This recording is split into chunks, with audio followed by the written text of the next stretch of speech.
スイカねか。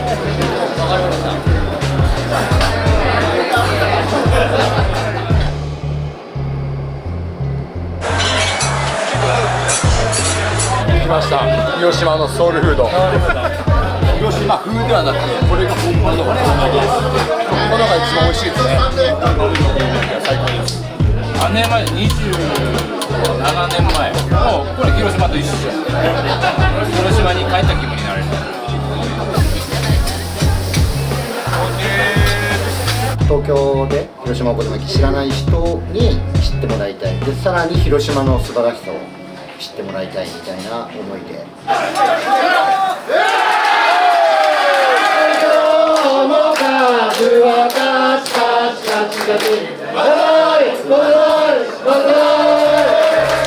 外野の外野席、試合に来てるみたいですね。カープ戦がある時のやっぱりお店の一体感と、東京でこんなにカープファンがすごい見ててないんですよ。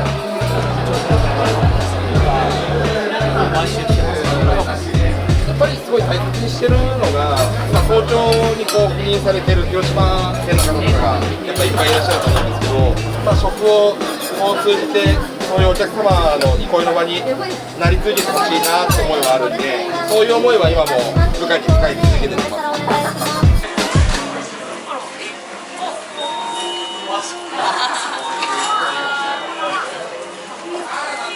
ガースイカニンニクお好みイカ天ダブルお願いします。お好み1枚牛すじ煮込みもっちり豆腐生してください。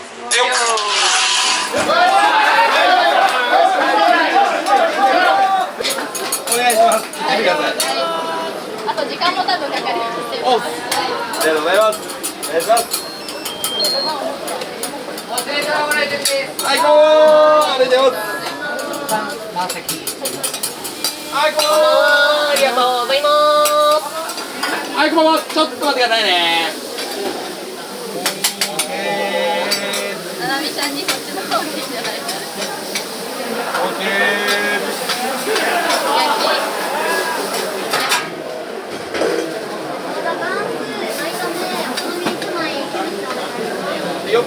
今12個いっぺんに焼いても足りてないです。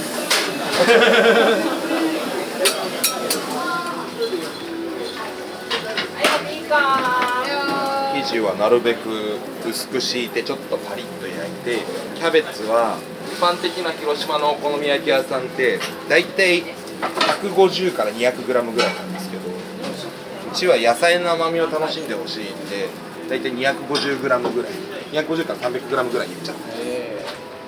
寒玉っていって、身がしっかりしたものを使ってるんですけども、水分が出づらい品種なんで、しっかりとその旨味が残った状態で焼ける広島の細もやしですね。広島の方はこの細もやしが非常に好きで、水分量が少ない代わりにミネラルが通常のもやしの3倍ぐらい入っているもやしを使用してるんですけど。ありがとうございます。これは広島の尾道から取り寄せてるものなんですけど、伸ばしたイカのことを蒸しイカって言うんですけど、それの天ぷらですね。イカの旨味が広がるんで、お肉の脂身とイカ天の旨味がお米と全体に馴染んで、旨味が一層向上されてくる感じです。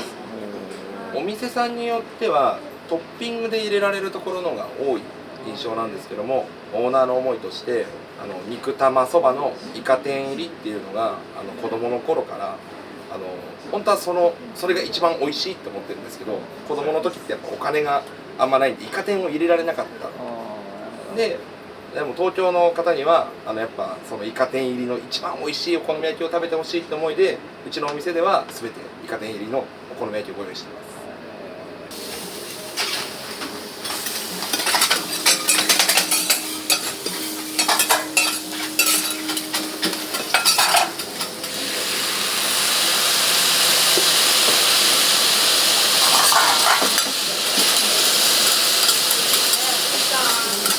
生麺と蒸し麺のいいところを取り合ったものをブレンドして、マスマン食品さんっていうところにお作りいただいてるんですよね。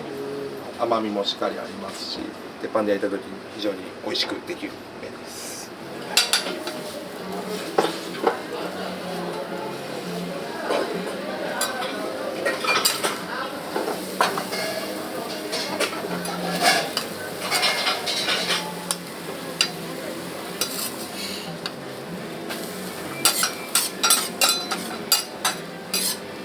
ありがとうございます。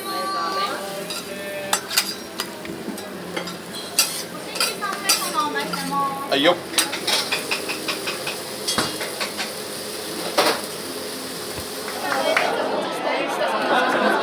来ました。広島のソウルフード。広島風ではなくて、これが本物のお好み焼きです。これでいただくのが一番美味しいです。はい。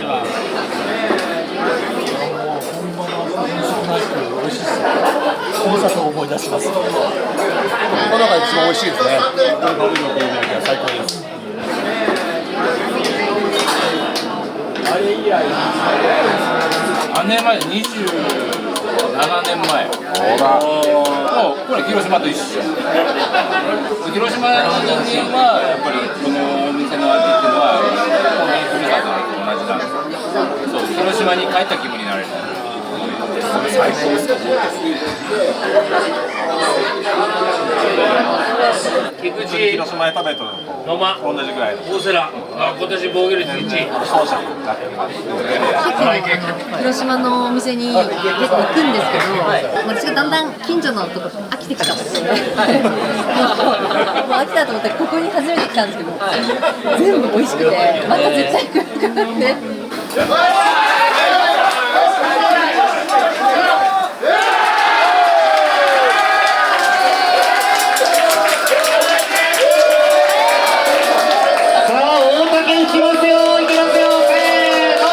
いや、ヒルさんの神主が本気でもすりな、今日もカーブはカチカチカチカチ、おーわっしょいわっしょいわっしょいわっしょい、今日もカーブはカチカチカチカチ、バイバイバイバイバイ。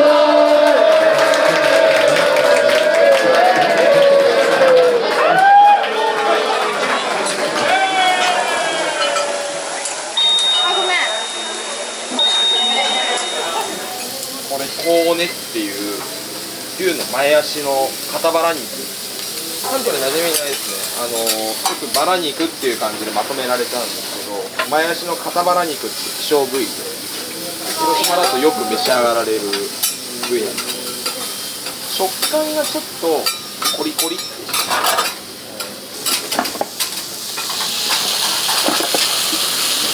塩だれでさっぱりめに召し上がってもらってます。牛すじ煮込み。はい。はい、牛すじ一丁。煮込み始めてまだ1日目のものさっき煮込み始めたものなんですけど、あともう1日煮込んでから仕上げに特製の柚子ポン酢をかけさせていただいて、広島の柚子ポン酢なんですけども、これはもう創業来のおつまみの、人気商品の一つですね。あとはこれを使っただし巻き卵とかを刻んで中にだし巻き卵をご用意しています。お待たせしました。いつものやつだ。本当に美味しいです。毎回僕も食べてますけど、はい、たちまちすぐ出てきます。はい。たちまちっていうのはすぐになんかちょうだいみたいな感じで、すぐに何か欲しいときに言う方言ですね。たちまち。たちまちなんかちょうだいみたいな。そうこういうの枝豆とか、そうですね。山芋とか、広島がいいかな。広島。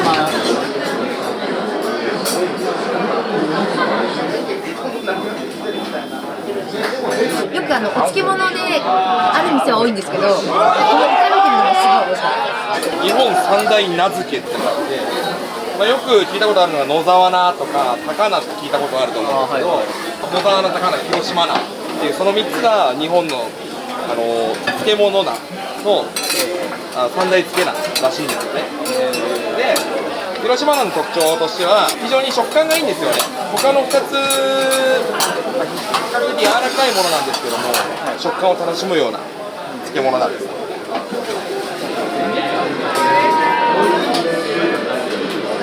ガンス美味しい。ガンスですかね。広島人はみんな言いますんで、ガンスが一番。僕は毎週頼んでます。必ず。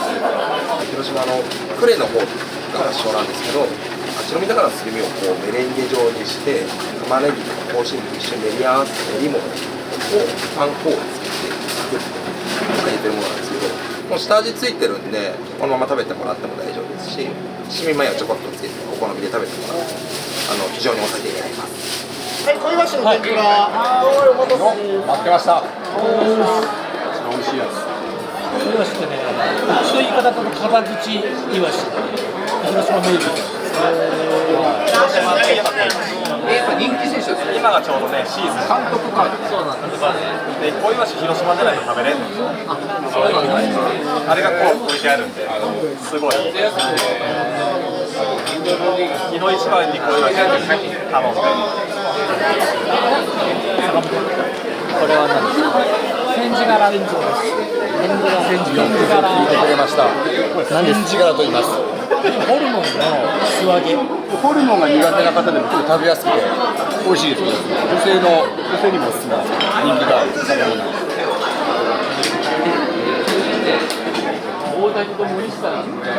まあやっぱりね、瀬戸田のサワーレモンがやっぱり一番いいと思うんですよ。レモンサワーがね、本当にちゃんとしたレモンで、普通のこの辺のスーパーで売ってるのと違う、まあ広島のね独特のその土地っていうか育ちやすい土地がそこで育てた分らしいですよ。私はこの八朔もすごく美味しい。八朔サワーが美味しい。柑橘系は結構広島取れるよ。八朔とレモンが有名なんで。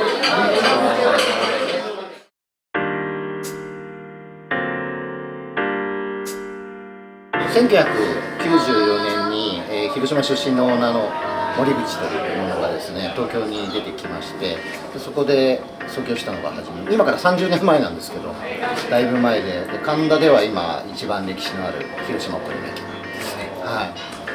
東京で、自分の力を試したいということで、一旗あげようみたいな野心があって、で、東京に出てきたんですけども、何やるかって時に、やっぱり広島で育った人なんで、何か広島にこう関わりのあるもので何かって時に広島の人からとってみると広島のお好み焼きっていうのは本当身近なもので、家でも実際作ってたりするんですけれども、そういう昔ながらの味っていうのを、当時全然東京では広島お好み焼きっていうのは知られてなかったので、そういうのをちょっと広めていきたいみたいな思いもあって。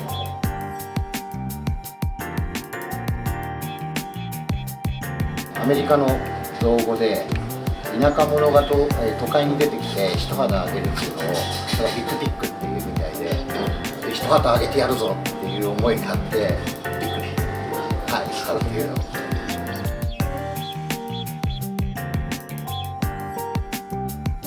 の時代の流れとともに認知度も上がってきてで今実際ですかね30年経って神田っていうのはお好み焼き屋さんが多い状態でやっと時代が追いついたそんなことはないですよねはい、もうやっぱり広島出身の人は広島故郷を思い出す憩いの場であってほしいっていうのとあとは、当時今でこそね広島お好み焼きとかはだいぶ知られてますけれども東京で広島お好み焼き知らない人に知ってもらいたいでさらに広島の素晴らしさを知ってもらいたいみたいな思いで、それは今も継承してるんですけども毎週来てます。でも早朝に確認されてる広島県の方とかやっぱりいっぱいいらっしゃると思うんですけどそういうお客様の憩いの場になり続けてほしいなって思いはあるんでそういう思いは今も部下に使い続けてます。